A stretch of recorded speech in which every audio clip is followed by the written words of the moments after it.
আজ হলো আমলকি একাদশী। আর এই আমলকির একাদশীর প্রসাদে সবাই পাচ্ছে আজকে। সব ভক্তরাই পাচ্ছে যারা রয়েছেন গোস্বামী মহারাজের মন্দিরে। সবাই পরিক্রমা থেকে ফিরে এসে একসাথে বসেছে প্রসাদ সেবনের জন্য। কারণ একটা নতুন বিল্ডিং বানানো হয়েছে শুধুমাত্র রান্না করা আর প্রসাদ সেবনের জন্য, যেখানে একবারে 1 থেকে 1,500 মানুষ সহজেই বসতে পারবে প্রসাদ সেবনের জন্য। তাই তো সবাইকে একসাথে বসিয়ে দিয়েছে। আচ্ছা, আজকে একাদশী প্রসাদে রয়েছে আলুর রসা, শসা, রসালু, বাদাম, আপেল, এছাড়াও রয়েছে তরমুজ, কলা এতগুলো।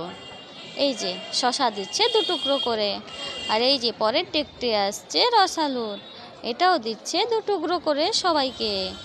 এরপরে রয়েছে আঙুর দিচ্ছে কিছু কিছু করে,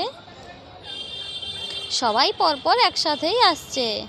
এরপরে এই যে ইনি দিচ্ছেন 1 টুকরো করে আপেল, আর এই যে ইনি দিচ্ছেন কিছু কিছু বাদাম ভাজা করে, আর এই যে বড় ঝুড়ি আসছে কলা, সবাইকে দেওয়া হচ্ছে 1টি করে কলা। আর যেহেতু কলাগুলো ছাড়ানো নেই, সেই জন্য সবাই যে যার হাতে নিয়ে নিচ্ছে পরে খাওয়ার জন্য, কারণ একসঙ্গে অনেক খাবারই দিয়েছে। হ্যাঁ, আরেকটি জিনিস দিয়েছে, সেটা হলো আলুর পায়েস। আলুর রসা ছাড়াও আলুর পায়েসটাও বেশ দারুণ। আর এই যে এইখানে দিচ্ছে তরমুজ, 1 টুকরো করে তরমুজ সবার জন্য। ডেকের মধ্যে তরমুজগুলো তো দারুণ লাগছে, বেশ লাল লাল, তবে খেতেও বেশ ভালোই হয়েছে। এই যে এইগুলো ছিল ফলের মধ্যে, এছাড়া আলুর পায়েস। এই যে এটা যাচ্ছে আলুর রসার ডেক।